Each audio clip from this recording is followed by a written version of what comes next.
Ready to go, Anna Maria? We good? All right, good morning, everyone. Welcome to Downtown Action Committee hearing, September 11th, 2019. If we could please start with a roll call.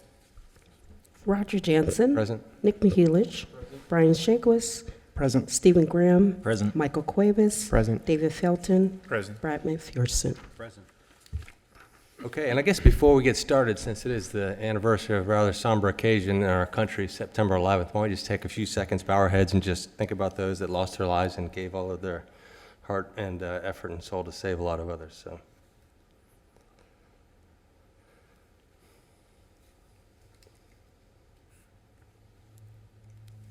okay, thank you. All right, 2 minutes in your packet from our last hearing. Does anybody have any comments on those or any deletions or motion to approve? Motion to approve. Second. Okay, second, to approve July 23rd meeting minutes. All those in favor, say aye. Aye. Aye, opposed? All right, minutes approved. Item 3, report from City Urban Designer. Anna Maria. Good morning, Anna Maria Ponte, City Urban Designer. This morning, I want to offer you a training opportunity. In front of your, on top of your desk, you will find a flyer, the Planning Officials Training Workshop. You receive an email the last couple of weeks. It is a training that is offered by the Florida chapter of the American Planning Association to all board members to train in some basic planning principles. So if you are interested, the city will cover the cost of the training. You just need to let us know before the early registration deadline so we can use the $25 discount. And it's October 4th, 7:30 a.m. to 5 p.m. So just let us know. You can contact Hope or myself, and we'll register you and get you on board. It's a very educational training, and we'll recommend any of you interested to attend. That's all. Okay. That's all I have for That's it? today. Okay, perfect, thanks. We'll skip on down to item 5, declaration of ex parte communication. Does anyone have anything to declare on today's case? All right, seeing none, so noted. Okay. Item 6, our public hearing swearing in the speakers. Anyone that will be presenting testimony or speak on the case today, kindly stand and be sworn in. Do you swear affirm the testimony you're going to give today is the truth, the whole truth, and nothing but the truth? Thank Great, you. thanks. And when you do speak, just kindly use the podium, state your name and address. And anyone from the audience that wants to speak, there's some cards outside. If you would kindly fill out one of these and pass it up to the front. Love to get everyone's opinions. And I believe that does it. So we'll move forward to today's case. Downtown Action Committee Case 1907, request by Harvey Oyer, Schutz and Brown on behalf of Bright Blue LLC for special review. If we could have staff's presentation, please. Thank you. As we are using now, the applicant will do his presentation first, and then after that, staff will come back with the analysis of the standards required. Good morning, Mr. Chairman, members of DAC. For the record, Harvey Oyer of Schutz and Bowen, on behalf of the applicant for a project that the name may sound familiar to some of you, the Cosmopolitan, which was approved by DAC some years ago, I want to say 4 or 5 years ago, under a different developer with a different mix of uses. If you recall, that was a mix of office and hotel. Unfortunately, it never got built. My client, who's here with us, and you're going to hear from him, acquired the project, actually expanded the footprint of the project because the original project did not include the print shop at the northwest corner of Gardenia and Dixie, which made it a tough site to develop when you didn't have a significant, one of the hard corners. So they acquired that parcel, and they're bringing back for your review and hopefully approval of a project that no longer includes the office use. It is now a full-service hotel, 204 rooms, full service under the city code definition of a full-service hotel, along with 143 apartment units and about 2,200 square feet of retail on Dixie.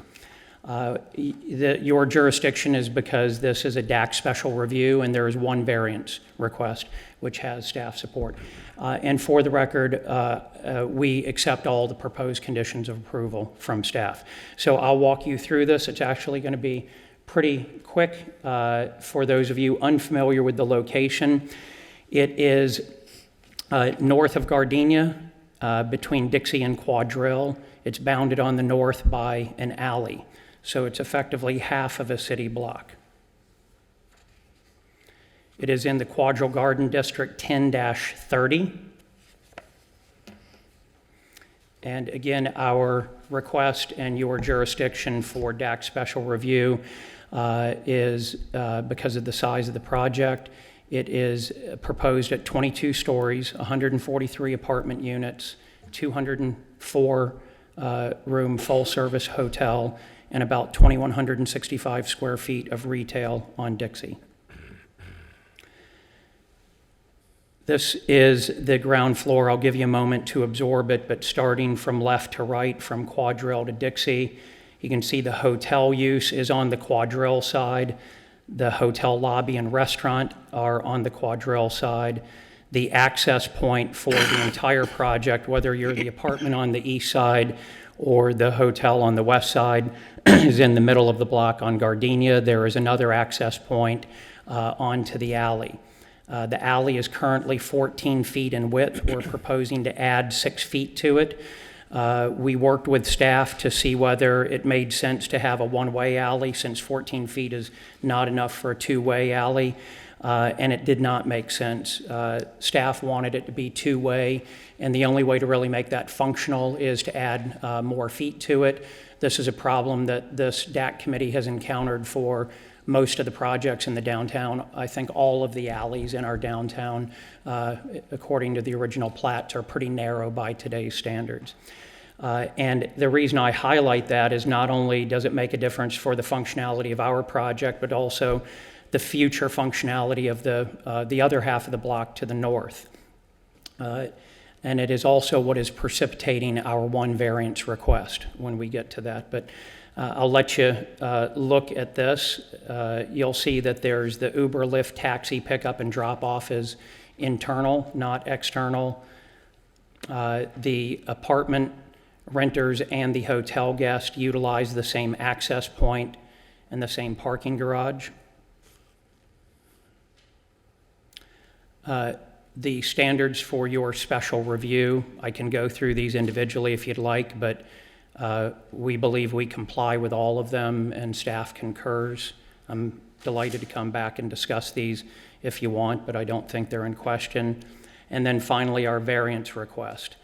The variance request is for an 8-foot reduction in the upper story setback for the parking garage. So the code, or the table in the code, requires 27 feet. We're proposing it at 19 feet. Which is an 8-foot reduction, and that is because we shifted the building over 6 feet to make that alley wider.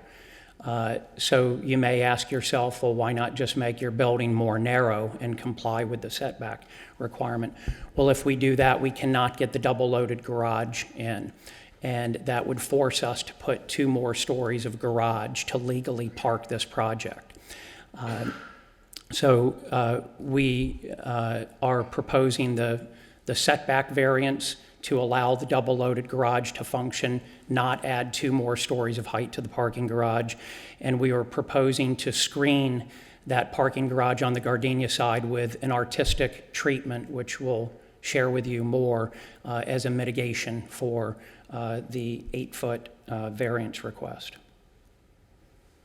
This illustrates the area that I'm talking about. So Gardenia is on the bottom, Dixie to your right, Quadrille to your left.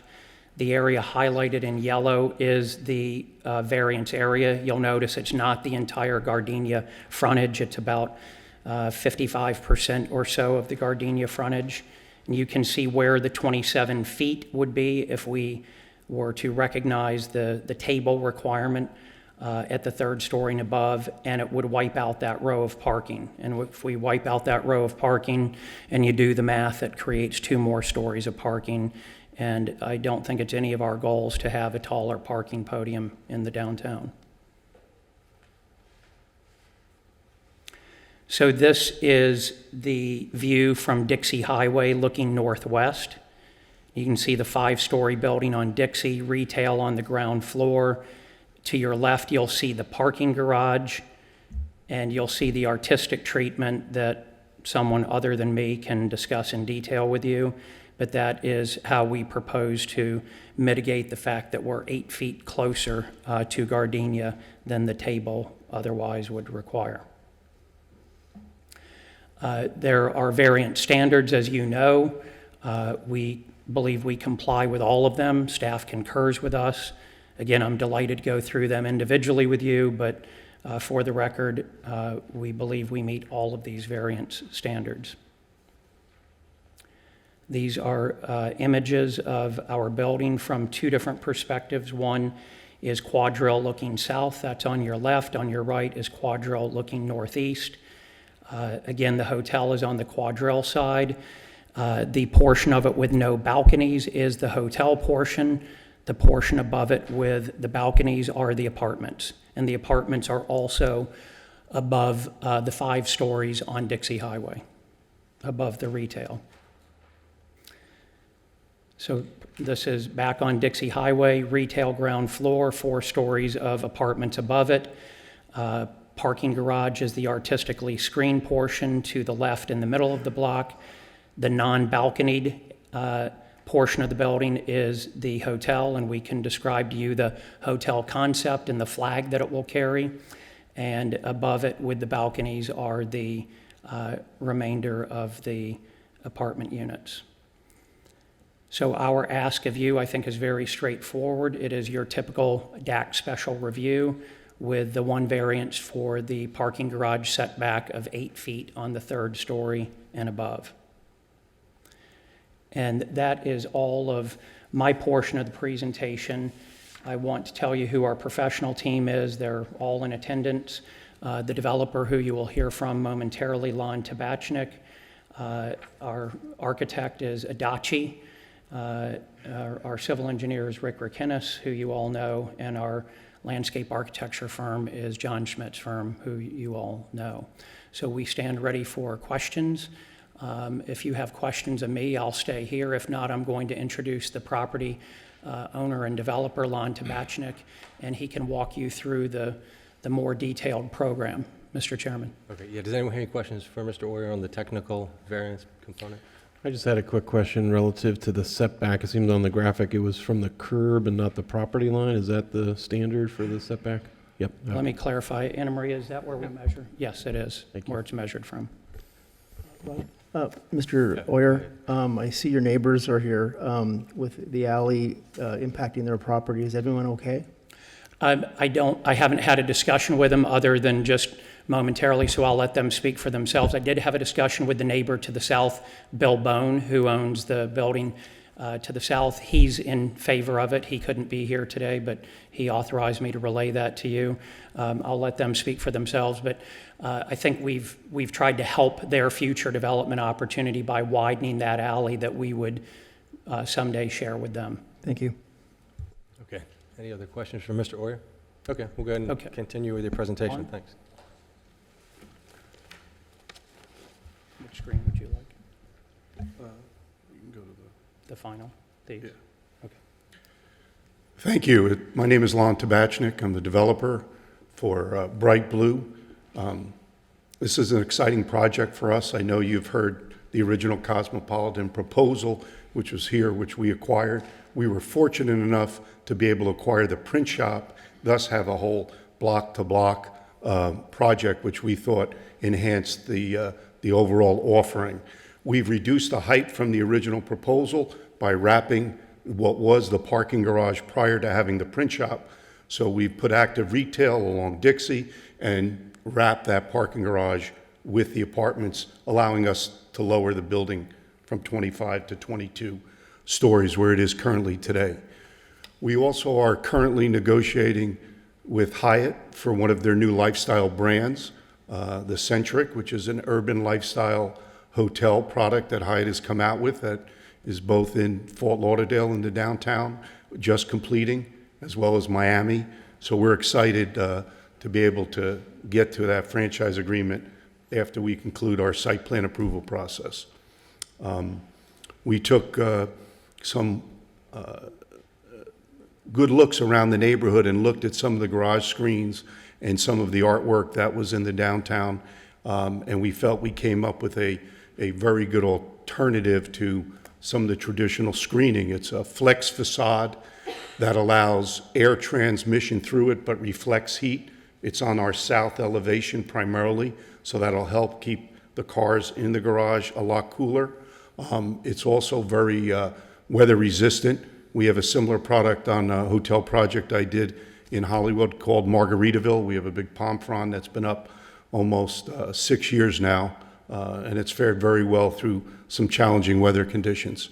So this screen allows us to put artwork on the building, hide the facade, and we treat it on the Gardenia street elevation and then come back with it a little bit on the corner on Dixie next to our active retail, which is about 2,000 square feet.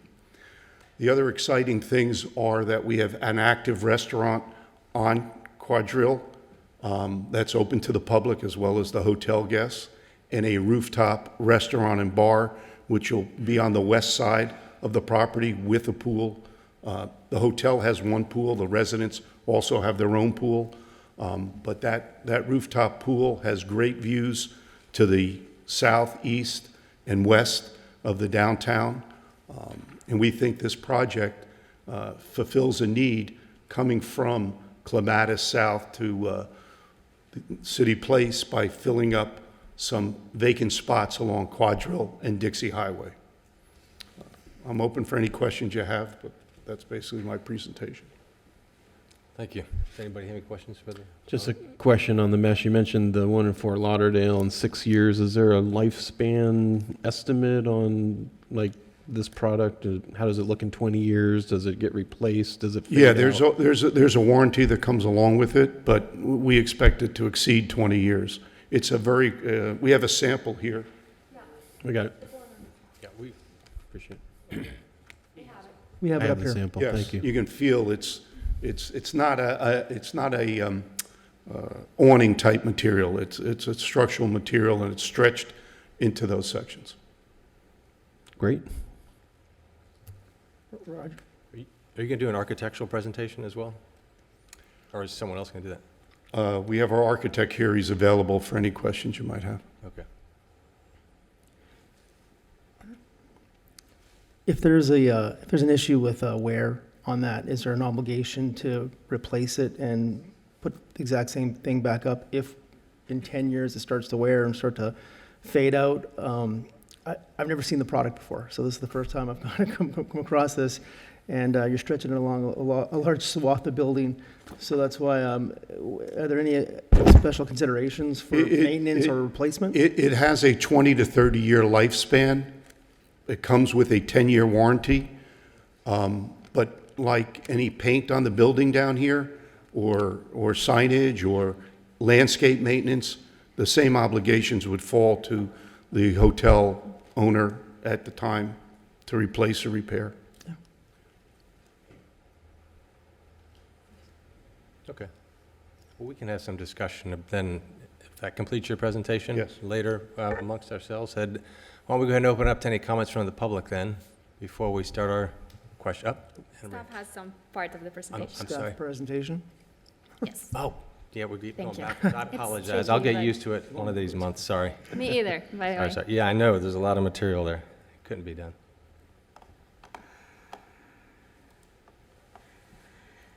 Okay, so I'm not gonna go through all the details that the applicant present. I'm just gonna go through the staff analysis of the compliance for the special review and the variance standards. I'm just gonna say that this project is one of the rare cases we see that basically to repeat and redo and make something better. So the original project, as it was mentioned, was approved in September 2016. That did not include the entire block, and it was one of the kind of handicaps of the project to have a leftover corner from the entire block. So with the new project, the site becomes the entire half block, and that allows some opportunities to basically do a better massing for the building and better transition from the surrounding neighbors. So the new building does that. Staff believe the new building is actually much better in terms of consistency with the surroundings and the original project. So I'm really happy to have the opportunity to kind of correct some of the mistakes that we did on the initial approval. So this is a good opportunity. Having said that, staff believes the project complies with all the standards for special review. It is a project that, of course, is a massive building. The code allows 25 stories for a full-service hotel, or even 30 stories if the applicant proposes a combination between a full-service and a office building, a Class A.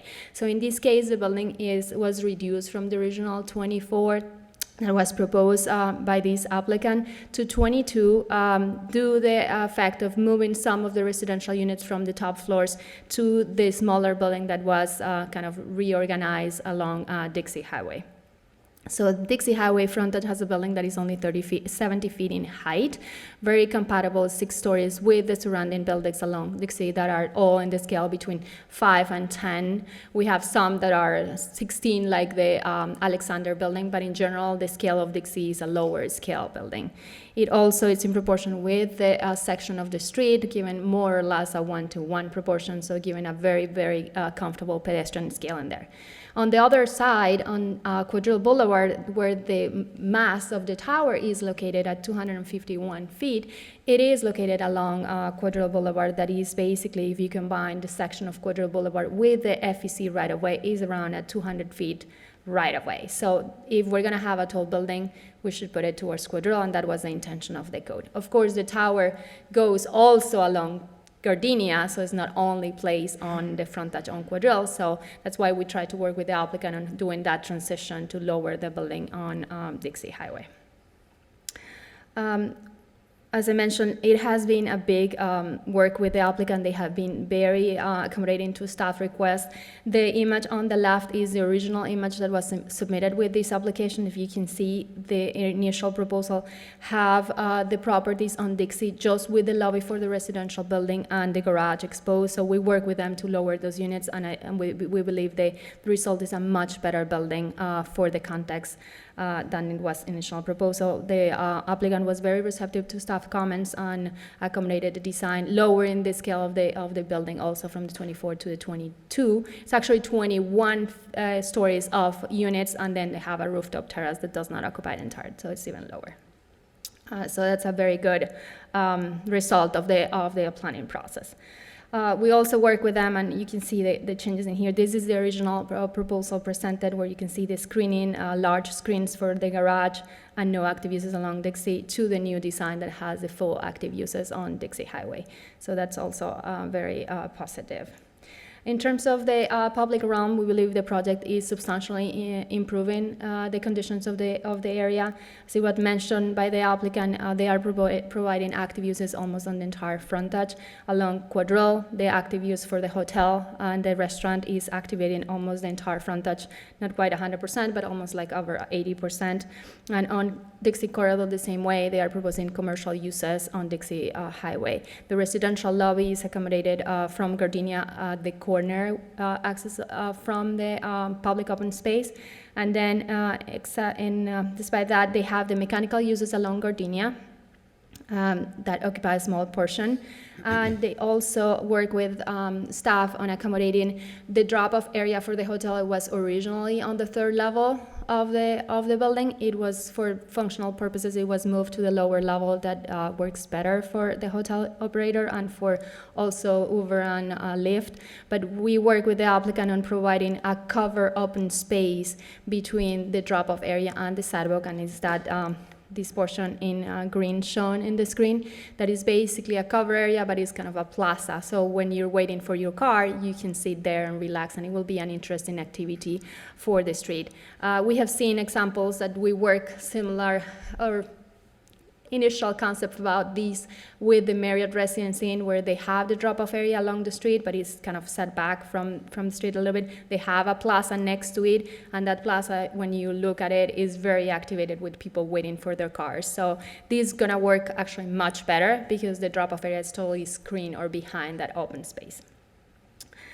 They are providing the minimum required 8-foot sidewalks around the entire project and trees along the entire project, enhancing substantially the tree canopy of the shade provided for the pedestrians, planting area on the base. And the Gardenia actually is required only to provide 30% of active uses on the ground floor.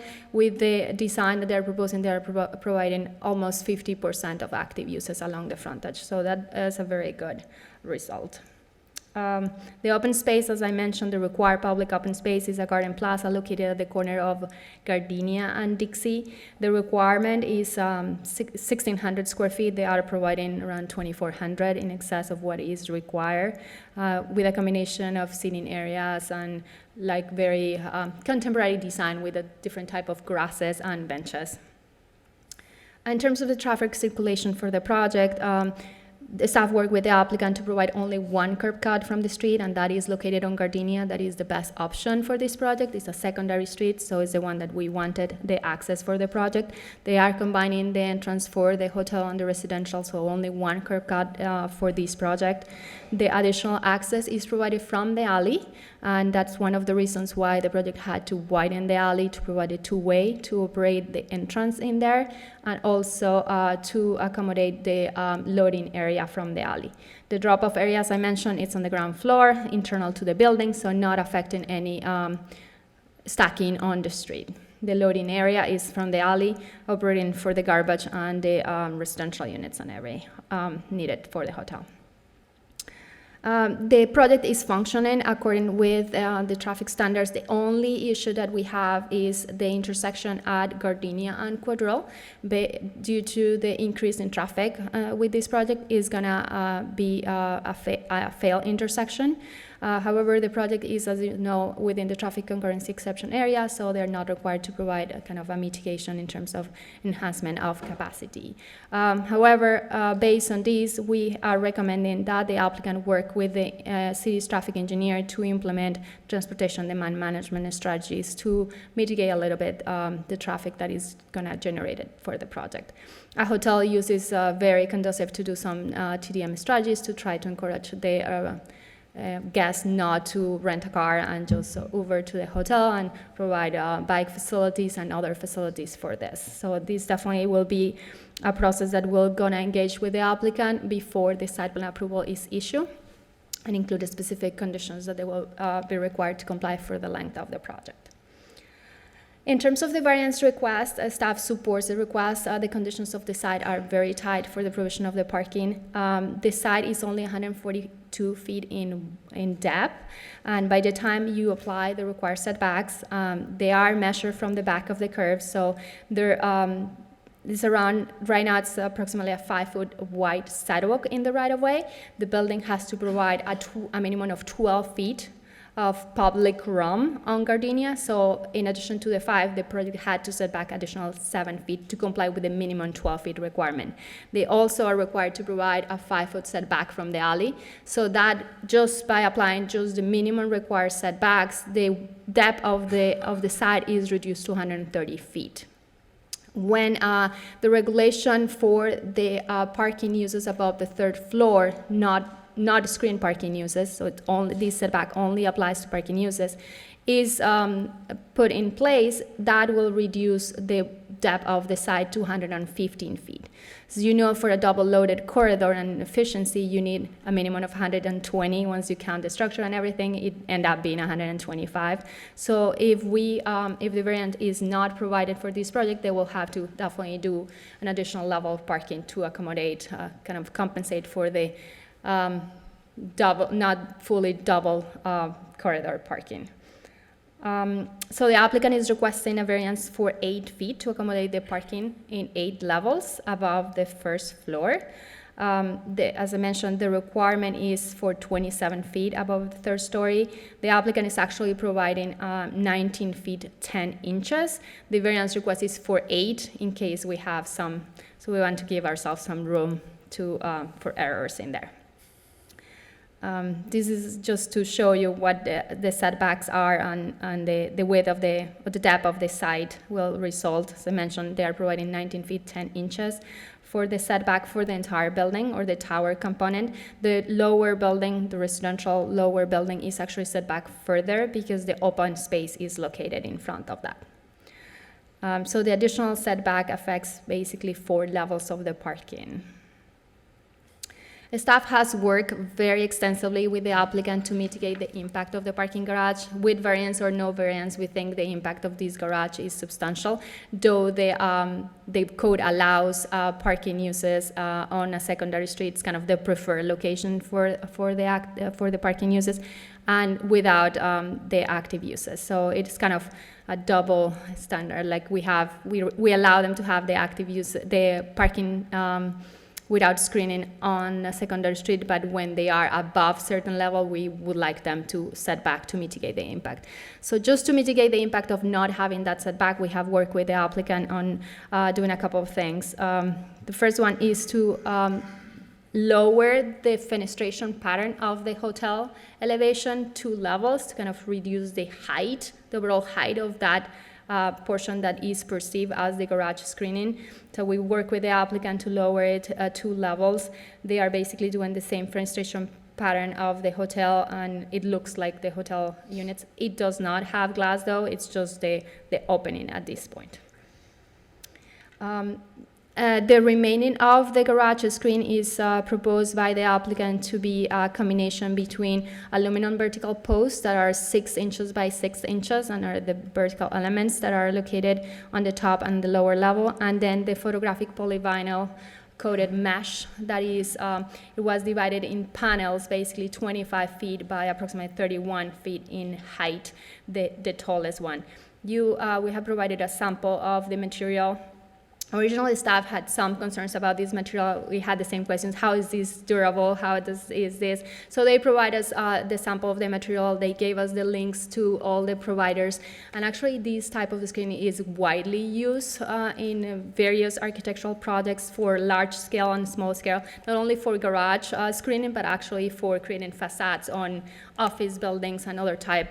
Most of the applications are not flat like is proposed in here, or in addition to the flat applications, it has been used also like elements where project perpendicular or with angles from the facade, so creating a more diverse, a dynamic facade. So it's very interesting, the application.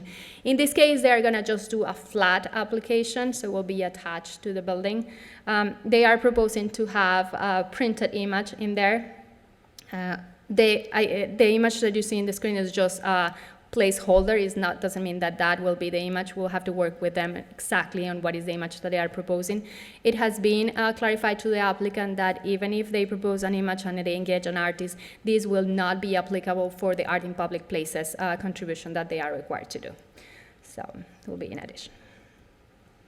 These are some additional images. The vertical poles, or the aluminum vertical posts that are proposed, they are taken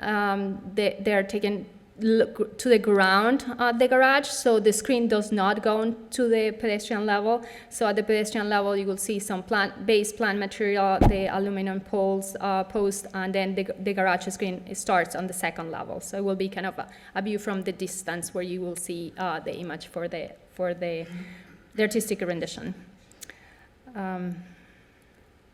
Based on that, staff is recommending approval for the special review based on the findings the petition meets the standards as indicated in section 9454B2 with the following conditions. And we have a series of small conditions that we think are applicable to the project. The sidewalk width along Gardenia Street shall be reduced to 8 feet in clear width. I think at this time the sidewalk is 9.3 or something like that. We think Gardenia Street does not need to have such a wide sidewalk, so we're comfortable with the minimum width of 8 required by the code, and then the additional space can be added to the base planting of the building to enhance the landscape material that is next to the building. The planting area next to the curb along Dixie Highway, this is the contrary situation, shall be a maximum of 4 to have additional space for the sidewalk, as Dixie has a larger percentage of pedestrians and is usually a wider sidewalk. The hotel entrance along Quadrille Boulevard shall be enhanced with a canopy or other element to highlight the pedestrian access. Right now, the facade does not have any kind of hint that a door is at the entrance of the hotel along Quadrille Boulevard. So we would like the architect to work on some additional element to highlight that entrance. The applicant shall work with the staff on the treatment of the mechanical louvers located along any frontage to minimize its impact. And we want to work with the architect, and there are some mechanical louvers that are kind of in conflict with the proposed aluminum posts that are coming down. So we want to work with them to be sure that they are not kind of odd located, or they can be fully screened behind the louver, the aluminum posts or some other elements. The hardscape materials for the required public open space shall be enhanced in quality and not be just simple concrete. If you see the design of the public open space, it constitutes basically some bands that are different materials, so we want to be sure that those materials are enhanced in quality and not just simple concrete bands. And the last two are related to the traffic implications of the project, and the applicant shall work with the staff on the implementation of transportation demand management strategies to mitigate the project's impact, and high-intensity pedestrian crossings shall be provided at all intersections affected by the project. Those are the recommendations for the special review. Staff is also supporting the variance to reduce the required setback for parking uses above the third floor from 27 feet to 19. Based on the finding that the petition meets all 10 variance standards as outlined in Article 2, Section 9438D6. That concludes the staff presentation. Okay, great. Thank you. Thank you. Does anyone have immediate questions for Anna Maria before she steps away? Go ahead, Steve. Thank you. So Anna Maria, just a couple of questions, probably pretty sure these questions are for staff. The previous approval in 2015, did that have a variance? Yes, that they came with did. it? Okay. What was Actually, that the variance for? was, I think it was for 10 feet because the setback was 17, what they provided. Okay, but it was the same type of variance? It's the same type Okay. of variance, All right, yes. thank you.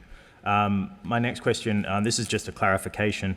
On page 8 of your staff report, you talk under figure number 2, you talk about staff recommends the applicant to explore the possibility of a warmer material than aluminum, at least for the lower levels where pedestrian contact is possible. Is that directly related to item D of your recommendation? No. I mean, what happens is originally the drawings have the vertical posts listed as wood. Okay. And the pictures refer more of a wood image. So I was kind of thinking the vertical posts were wood. And the last time that we met with the applicant, that was after the staff report, was like while we were drafting the staff report, they mentioned that it was actually aluminum, and some of the drawings have actually a note that says that aluminum. So I have kind of a drawback, and it's like wood is much nicer in terms of material for contact with the pedestrian, but I understand their maintenance concern. Mm-hmm. So they suggested the wood will be very, very difficult to maintain in good shape on those conditions. So that's why they are opting for the aluminum. So we discussed the option to maybe look for a paint that have more granulated elements or something that enrich the aluminum a little bit, but it's just a general suggestion. We have not decided, so it's not included there as a condition. Okay. All right, thank you. So just two more questions. The alley, what would the lane widths be in the alley? I note that they're providing an additional 6 feet, but at the east and west ends, it looks like there's a bit of a bump out for landscaping and some curbing. What would the lane widths be to make it two-way? That is being reviewed right now by the engineering department. At the same time they submitted for that, they submitted for the review for the to continue the site plan approval. So the last set of drawings, so the set of drawings that you have had not been totally approved by engineering. So that discussion, those landscape elements at the end of the alley, actually was planning staff wanted to reduce the impact of the alley at the Dixie. So we'll work with engineering to see what is the minimum that they need to accommodate the two-way at the entrance of the alley. Okay. So that landscape buffer in there may be reduced a little bit. Okay, thank you. And final, this is probably more a comment. I noticed on most of the plans it shows Dixie Highway as two-way. Yes, have I it's missed a not. memo, or? Yes, no, it's not. It's just one way. So, All right. yes. Thought it might be one of the transportation demand management strategies. Yeah. Okay. That's good. All right, anyone else for Anna Maria? Just a staff question immediately. We'll come back to comments later. No? Okay. All right, thank you, Anna Maria. Appreciate it. Why don't we go ahead and get any comments from anyone in the audience? I have a card from Dennis Grady. And if anyone else would like to say something, again, you can fill out a card and come up and do exactly like Mr. Grady's doing. Good morning, Mr. Chairman, members of the DAC, Dennis Grady. I'm CEO of the Chamber of Commerce of the Palm Beaches. We have received presentations from the developer and discussions and unanimously support this project. The additional tax dollars it will generate will be significant for the city and the county. Also, the additional rooms in the hotel are welcomed by the Convention and Visitors Bureau, and the need that we have assessed exists in the city of West Palm Beach. Most importantly, if we move expeditiously and you approve staff recommendations and the variance requested, I think we could anticipate groundbreaking in June or July of 2020. So this is a project that's lingered in an area for a long, long time that we can finally move off into construction and ultimately reality. Thank you. Good, thank you. Anyone else? So, here we go. Yes, sir. I'll fill out a card. You can do that. Excuse me, sir, were you previously sworn in? I'm sorry? Were you previously sworn in? I have not been sworn in. Will you raise your right hand, please? Do you swear or affirm the testimony you're going to give us the truth, the whole truth, and nothing but the truth? I do. Thank you. Okay. My name is Barry O'Brien. I wasn't planning on speaking here. I used to be a member of the DAC, and I live 1 block away, 2 blocks away from here in the Whitney. And so I walk by here with my dogs 3 or 4 times a day, and I wanted to see what this whole presentation was all about. And I absolutely love it. I mean, for our neighborhood, I have predicted for a long time that the center of downtown West Palm Beach is eventually slowly going to shift a couple of blocks south, and I'm seeing that with the projects like this. You're so close to the Bright Line here. This is, from what I see, this looks like it's going to be a wonderful project. I think I'm the only one from the Whitney here, but I got the notice in the mail and wanted to see it, but I think it would be great, and I support it. Good, thank you for taking the time. Anyone else? Okay, seeing none, we'll close the public discussion portion and open it up for comments from the committee here for staff or the applicant. And who would like to start? I'll start. I just had a couple quick questions. I might have missed it in the plan packages, but in the renderings, it shows a very nice streetscape with uplighting on the oak trees, which I think are substantial in that public realm. And I just wanted to confirm that's part of the program to give that nighttime ambiance in the sidewalk area.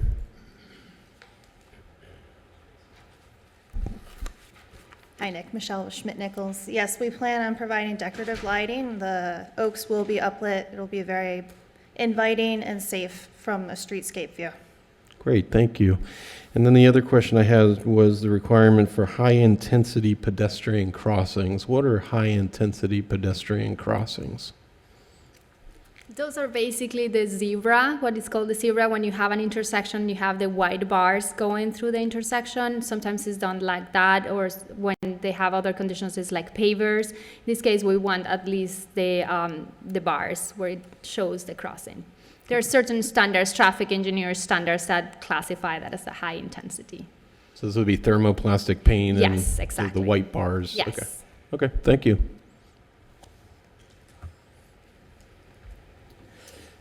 Don't really have any questions other than, I mean, first of all, the project looks fantastic. I, like Barry O'Brien, live a couple blocks away in the Prado, and I traverse Gardenia often, and it's, you know, completely unactivated street in the downtown. To see the printer building be removed, I mean, it's set back almost, you know, within just a few feet of Dixie, and it's really kind of a danger zone for crossing that street if people are coming from Gardenia, either east or west. So I'm sure that's going to be a much safer place for pedestrians to traverse Gardenia. Has the Marriott, is anyone from the Marriott here, or have you had any discussions with the Marriott as far as, obviously this reduced setback is going to potentially, I don't know, affect their plans to build on their site? Not that I'm aware of, and it really shouldn't have an effect. It's only a small section of Gardenia. Right, I mean, obviously, I think that's the only developer that would be concerned, so I just was curious to see if they had been contacted directly or not. We have not heard from them any concerns about this particular project, though staff has discussed with them the future development of the surface parking lot that they have right now. And the issue with the active uses for parking and the setback and the upper levels have come up. They have a very similar depth of blocks, so they may, if they decide to move ahead, they may have similar issues on this project. Okay. But no, it looks like a fantastic project. I would love to see it come out of the ground and activate that area. So, looks great. All right, thanks, Stephen. Anyone else? Just a couple of brief comments. I really feel that this project, looking at it from the public realm and the street level, I do feel like this is really going to enhance that section of Gardenia. The way it's addressed Dixie Highway is very respective of development that we want to see along there, and as the gentleman suggested, this is really another step forward for downtown in terms of really filling in that hole in the donut that we know. So with everything that's going on around it, a project like this is really going to add to filling in those gaps. So I'm really happy to see this. Good, thanks. Hey, Anne-Marie, I had a question. And this is relative to one of your conditions. Do you have that slide that compares, I think, a previous iteration from the design team relative to the height of the screen panels? For the garage screening? Yeah, there was like two perspective views side by side I think it was in our packet as well. It was on page. This one? Yeah, but that's the one. I think it's different from the one in our packet because the image on the left, seems to have some more interesting architectural treatments to the balconies and some of the modulation of the facade. And the question was, I guess, twofold. I just want to know that transition of this design comparison and why the changes were made to the first one. And maybe it's a question for the architect or the owner. And then secondly, I think I almost like the height of the podium the screen panels where it aligns with the lower building on the east side. It sort of gives a little bit of a relationship in terms of the top of the white residential component versus lowering it and having more gray stucco, which, the gray stucco makes me a little nervous on this building. I want to ask some more questions about the paint scheme and materials. Well, that definitely was a suggestion by staff to lower the fenestration of the windows for the hotel and try to minimize the size of the garage screening. And the reason was we discussed the relationship with the architect, the relationship between the lower building and the hotel. But from staff's perspective, we felt that it was better to reduce the size of the screening for the garage and kind of enlarge the middle portion of the building, right, than have the straight relationship between one and the other one. And probably you can see it better. Well, it looks like maybe, again, the image on the left, I don't know if those are glass railings. There's a vertical component parallel to your big... Is this one the one that you were looking, maybe? No? Because this one, yes, it's clear, and the original proposal have the size of the screen going all the way to this level, so it matched the lower building.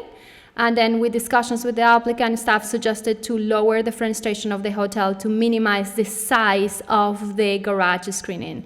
We were concerned that these panels with just the screen, it's 17 feet in height, so it's substantially tall.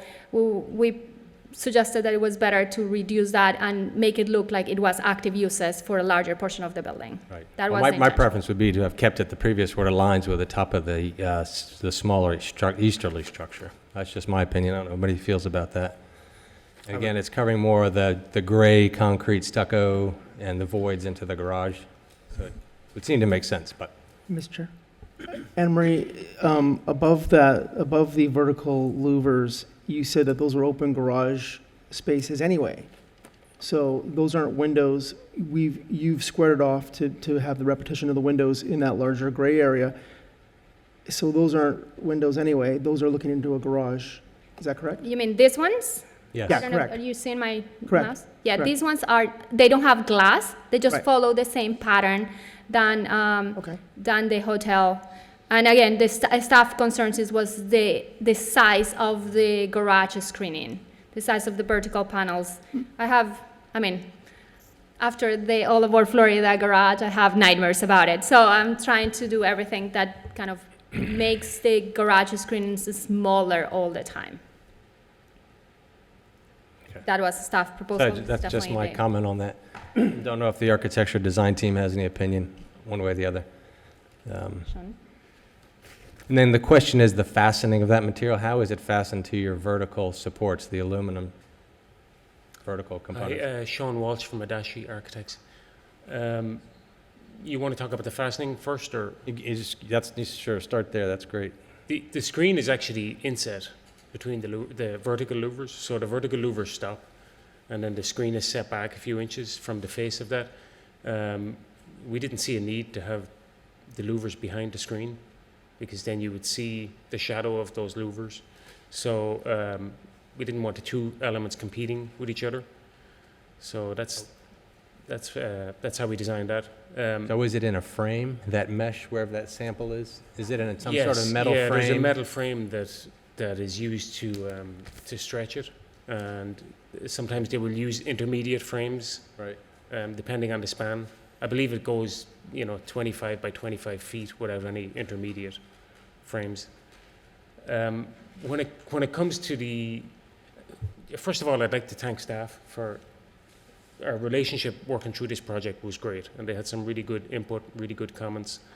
On the garage screen here, I understand the staff's comment about the scale of the garage screen. Initially, from a design perspective, I'm kind of more of a purist where it's a garage and I want to screen the garage with the garage screen.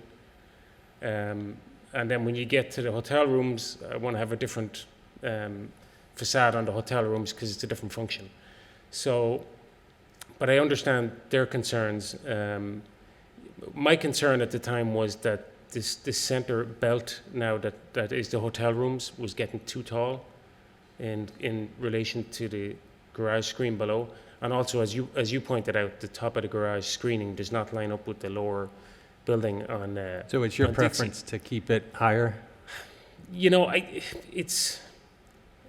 I can understand both arguments, and I think we were working with staff to try and try and appease them. The one issue I have with bringing it down is really the function of the garage being a garage, and now we have windows that are not windows. So either way, I'm kind of I see the benefits to both. This is your chance. If you push me, I would probably move it back up, but Yeah, I'm not totally like. As a developer and looking at this and reviewing this with our potential franchise, what was happening also, and Anne Marie brought it out, the images were getting too large. They're supposed to highlight it.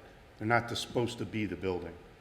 And when they started getting up another 20, they are large from the street perspective. You can keep the images the same. I'm saying keep the materiality of that section and the horizontal and the alignment with the top of your white six-story mass on the east side. We could put in lieu of that, we could put the wood bars back. Yeah, the wood bars, something, I think, again, this is just a compositional comment, that's all, to keep the continuity and to avoid more gray stucco and voids, and have it screened with a different material that has a relationship to the other building components.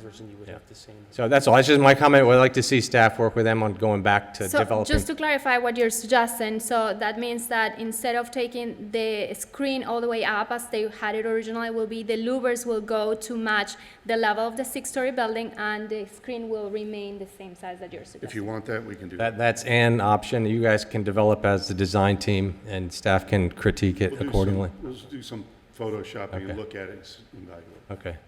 So I'll just ask you a few more questions then, Sean, while you're there. So can you just tell me a little bit about the color scheme and the materials and some of those decisions? And I'd still like to go back to that other image, because I think that comparison image, the first iteration seemed much more compelling than what I see here.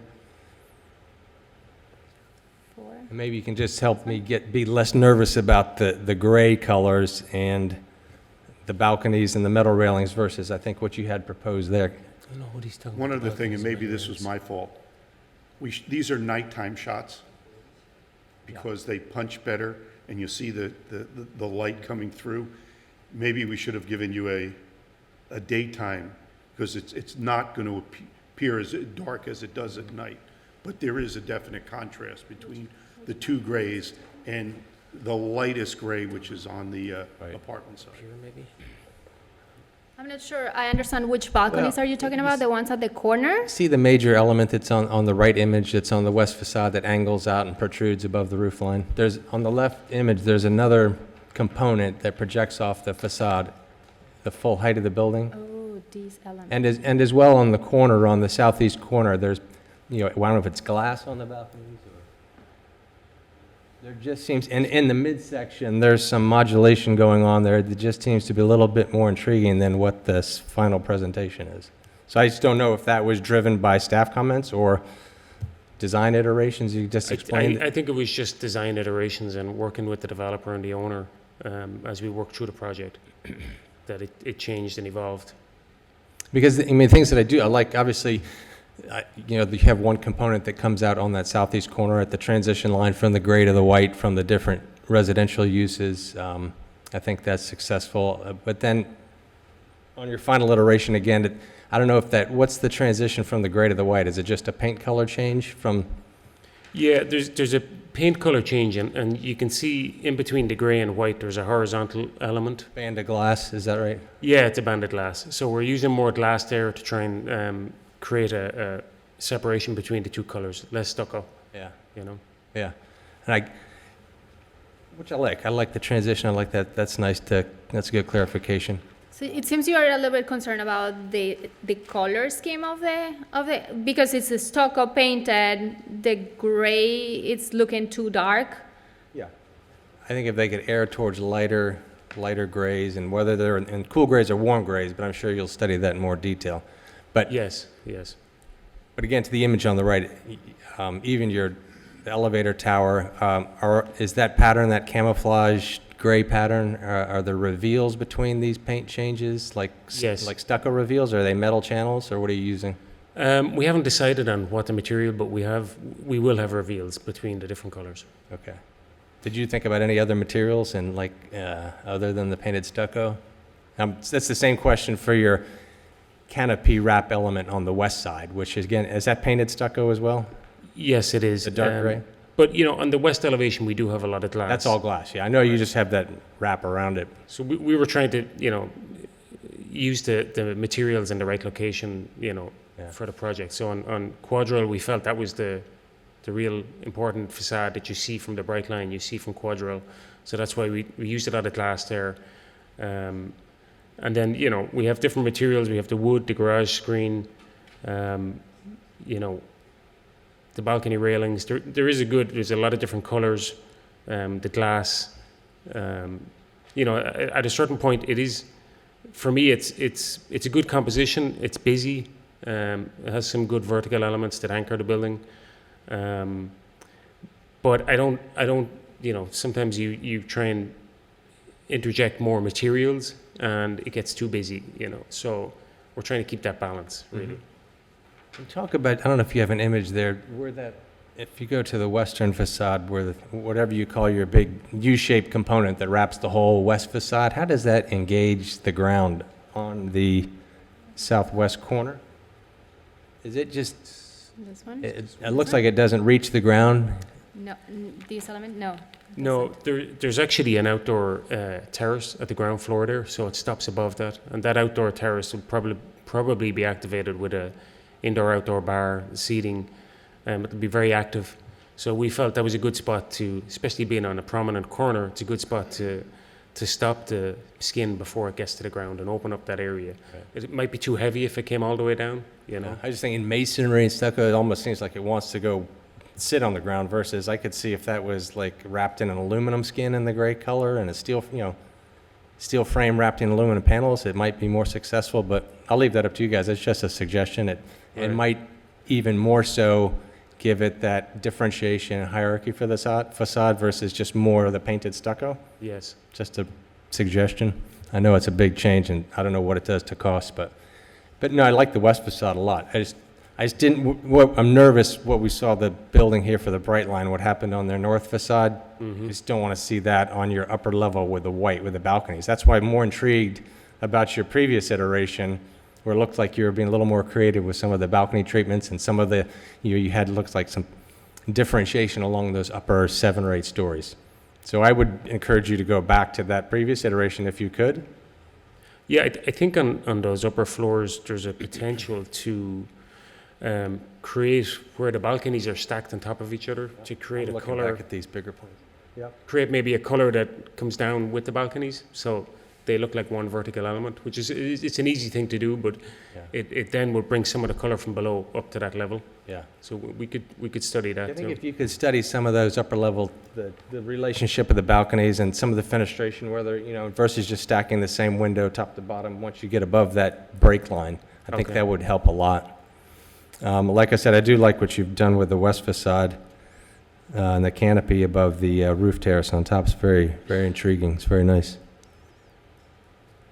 So I think that's the bulk of my comments. Do you have the elevations that show the north side and the? Because I do like what you've done with that, the low building on the southwest corner, sort of the positive, negative interplay of the balconies, and I think that's very successful, and just looks like it breaks down a little bit when you get to the northeast corner. Did you give any other considerations? Because do you have that elevation? I could just point those out to you. I mean, I have it here. I just don't know if you have it on the screen. It'd be easier to talk about. Yeah, I think if I remember correctly, it's because that corner wraps to the alleyway. And, you know, we do have a unit there, a residential unit, but because it's on the alley, you know, we try to face things more towards Dixie. And then I believe on the ground and second level, there's a garage screen as well, which breaks it up a little bit. Yeah, and I guess I'm just looking at an opportunity there where you have your railing all the way around that. I guess that's the pool level for that component, is that correct? Yes. Yeah. Just instead of a whole long run of that railing, maybe you could get creative with that transition, sort of, which is the cap of that building. Right. All Okay. along the east side and the north side. That's a good comment, yeah. It seems to have been forgotten a little bit. And tell me about the lights then on the north facade of your elevator tower. Are they recessed into the wall or applied to the wall? They're going to be surface mounted. We wanted them to kind of project out. And So they'll not be shine light recessed. along the surface as well as... Yeah, it's just, you know, with the glazing on that element and the signage, we wanted to do something else to accentuate the verticality of that element, to anchor the building. And also that's, you know, it's an important side of the building, so we wanted to do something there to bring it to life. And obviously it's a stair elevator tower, but we tried our best to do something there to make it blend in with the rest of the building and stand out. Yeah. I think this one. Did you prepare any studies for that canopy that staff recommended you look at on the quadrille side, on the west No, side? not yet. Oh, It was a pretty recent comment, so we just haven't got to. We want to spend a bit of time and study what's going to be, you know, what's going to work there. Okay. Well, it's a great project. I think it's a good start. I would just encourage you to just consider some of those things I mentioned, you know, between staff and you, because I think it would just elevate it and make it that much better. And Thank you. again, to avoid a block of repetitive windows and balconies like that north facade of the Bright Line Tower. Right. But I think it's a great start. It's a pretty exciting project. So good work. Appreciate it. Thank you.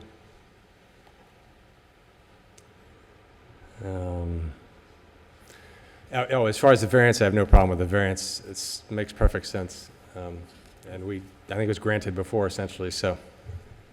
Anyways, any other comments or questions from anyone? Motion to approve. Any motion? Motion to approve. You'll need to read the conditions that you want, Let's as start well with as the- it meeting the standards. We start with the variance. It's back on page 20, granting a variance. Granted the variance, I move that the Downtown Action Committee approve DAC case number 19-07. One, a variance request from ZLDR Table 4-55 to reduce the minimum required setback for parking uses above the third story from 27 feet to 19 feet. This variance approval is made conditional upon the restrictions, stipulations, and/or safeguards listed in the Planning Division staff report dated September 11th, 2019, that I move are necessary to ensure compliance with the purpose and intent of the zoning code and consistent with the downtown master plan and the comprehensive plan of the city of West Palm Beach. This motion is based upon the testimony presented along with the application submitted, which constitutes competent substantial evidence that the standards in section 94-38D6 have been met. Okay. Is Second. there a second? Motion and a second for the variance. All those in favor, say aye. Aye. Aye, opposed? Okay, the variance is approved, and then granting of the special review. Anyone want to make a motion with that? Motion to approve? You have to read all the conditions. Yes, I know. Or at least reference them. I move that Downtown Action Committee approve the special review for DAC case number 19-07 as listed in the staff report dated September 11, 2019. The following conditions are recommended. By reference, A through G, the motion is based upon a determination of the testimony presented at this hearing along with the application submitted constitute a preponderance of competent, substantial evidence. The board hereby makes findings of fact that the special review requested satisfies all of the criteria of the City of West Palm Beach Zoning and Land Development Regulations, Article 2, Section 94-52B2. Second. Motion and second for discussion. I have a few comments I wanted to consider. Maybe to put in that, do we want to let staff and the applicant reconsider the height of that, the garage screen facade on the south elevation? And I would just leave that for the design team's final recommendation with coordination and approval by staff based on our commentary today. And then I'd also just like to add in that commentary on the architectural suggestions or recommendations for the design team to work with staff to revise the fenestration on the upper, it's plus or minus 8 levels of the south and the north facade, the balcony and the fenestration. To add reveals defining the paint patterns on the, stucco reveals defining the paint patterns on the elevator towers on the north and east facades. To restudy the railing, the material pattern design of the upper level of the east and north facade at the pool deck level. You already had, you're going to study the entry canopy design for quadrilles. That's Yep. in there. Do I have to add those by reference? Yes. In addition, the granting of the variance approval, in addition to the granting of the special review approval is made conditional upon the following restrictions, stipulations, and/or safeguards that I move are necessary to ensure compliance with the purpose and intent of the zoning code. By reference to the chair's three or four comments? A couple more. And the other one was to go back and reconsider some of the railing materials and facade modulation studies from the previous iteration. As amended? I lost my train of thought. I think and possibly study the material of the west U-shaped eyebrow canopy. What do you call it element on your pool deck facade that wraps over the whole south, top north? And a potential study, either aluminum panels or material other than the painted stucco. But that's it. That's it. So motion to approve as amended? Yes. Seconded.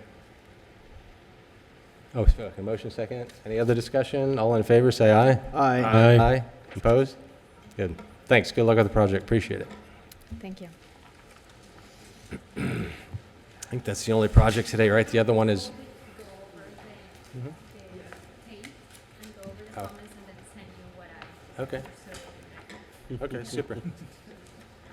I think that's it. The other case was postponed, right? Continued, 1907 will be continued. Do we need to make a motion on that? Yes. Okay, so I'll make a motion to move case 1907. Oh, I'm sorry, 06, yep. Second? Motion a second, all in favor, say aye. Aye. Aye, opposed, none? All right, does anyone got any other business or old business or? Just one question, Ms. Anna Maria. On the planning workshop, usually it's listed, but just a question, does that count for continuing education credits as an approved course, do you know, for the professionals? Oh, that's a good question. I can find out for you. I'll let you know. Okay. Typically, it's either approved by Board of Landscape Architecture or Department of Business and Professional Regulation So with you a need for the LSA. LA license, yes. Thank you. Okay, if there's nothing else, we'll adjourn today's meeting. Thank you, everyone. Thank you Thank very you. much. Great day.